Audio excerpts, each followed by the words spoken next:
हाँ जी, आज हमें एक्सरसाइज है 5B कर रहे हैं चैप्टर 5 का और इंटीजर्स है, ठीक है, क्लास 6 है और बुक का नाम हमारे पास है new countdown math second edition की और ऑक्सफोर्ड का कोर्स है, ठीक है। इसका क्वेश्चन नंबर 5 हमने करना है।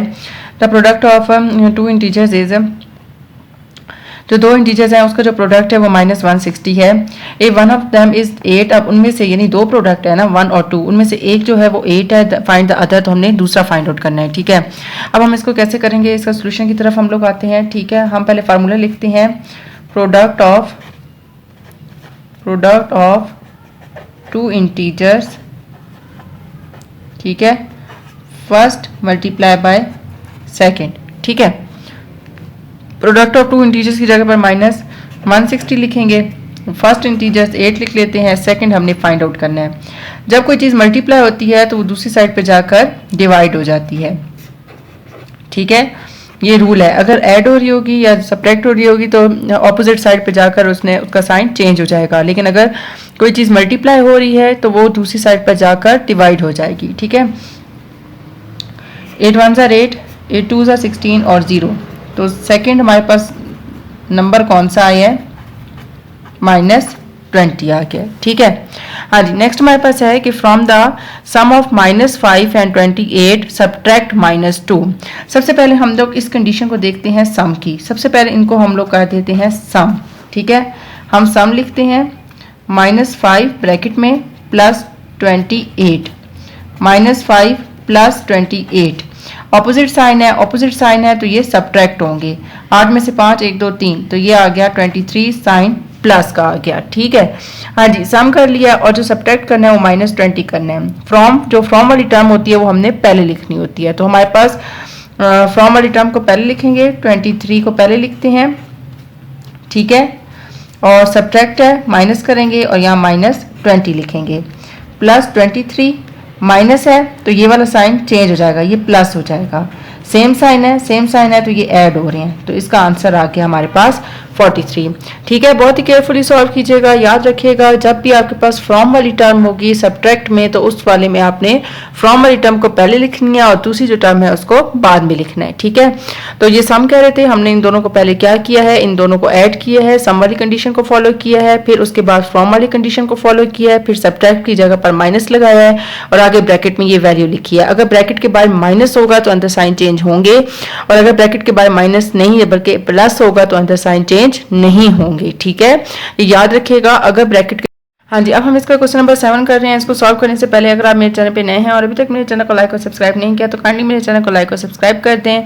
और अगर आपको मेरी वीडियो से फ़ायदा हो रहा है और आपको समझ आ रही है और कुछ नया सीखने को मिल रहा है तो अपने फ्रेंड और फैमिली के साथ ज़्यादा से ज़्यादा शेयर करें, काइंडली मुझे सपोर्ट करें। और इन क्वेश्चन को सॉल्व करने से पहले एक दफ़ा फिर आपसे रिक्वेस्ट है कि चैनल को लाइक और सब्सक्राइब जरूर कीजिएगा। हाँ जी, क्वेश्चन नंबर 7 की तरफ आते हैं। Subtract the sum of -11 and -18 from.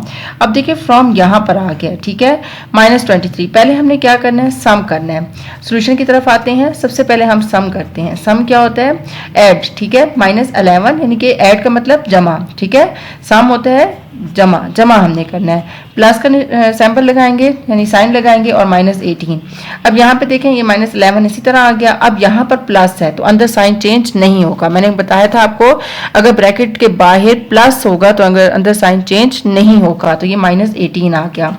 अब यहाँ पर देखें सेम साइन है तो ये ऐड होगा, ठीक है, माइनस प्लस यानी 8 और 1 9 और ये 2 और साइन नेगेटिव का क्यों आ रहा है, क्योंकि 18 बड़ा है, ये सम हो गया। अब जो सेकंड कंडीशन है वो सब्ट्रैक्ट की है और फ्रॉम वाली टर्म को हमने पहले लिखना है, ठीक है, -23 फिर दरमियान में माइनस का साइन और -29। ब्रैकेट के बाहर माइनस है, अंदर साइन चेंज हो गया, +29, ऑपोजिट साइन, ठीक है, ऑपोजिट साइन सब्ट्रैक्ट। अब हमने इसको सब्ट्रैक्ट कर देना है, तो 9 में से 3 को निकालेंगे तो ये आ गया 6 और साइन कौन सा आएगा, प्लस का आएगा, क्योंकि 29 हमारे पास बड़ा है। ठीक है, अब हम इसका क्वेश्चन नंबर 8 आज सॉल्व करने लगे हैं। ठीक है, इसको सॉल्व करने से पहले क्वेश्चन नंबर 7 को दोबारा देख लें कि जो भी चीज उन्होंने कही होगी पहले आपने वही करनी है। पहले उन्होंने कहा सम निकालें, तो आपने इन दोनों को ऐड करना है, ब्रैकेट्स में जरूर आपने लिखना है ताकि आपको ये अलग अलग क्लियर हो जाए। ठीक है, फिर आपने क्या करना है, फ्रॉम वाली टर्म लेनी है और उसको आपने जो सम वाला होगा उसमें से माइनस कर देना है। ठीक है, हाँ जी, क्वेश्चन नंबर 8 आ जाता है, multiply -17 by -1 is the product, यहाँ पे ऑफ नहीं आता, is the product negative of -17।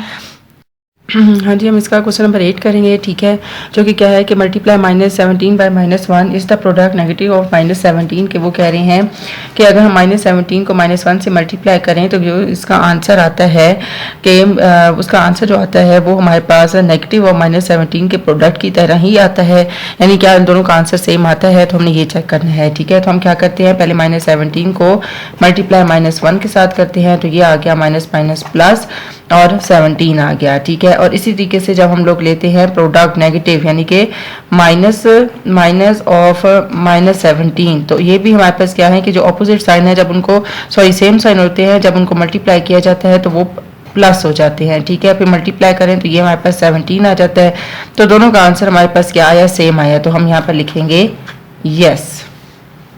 ठीक है।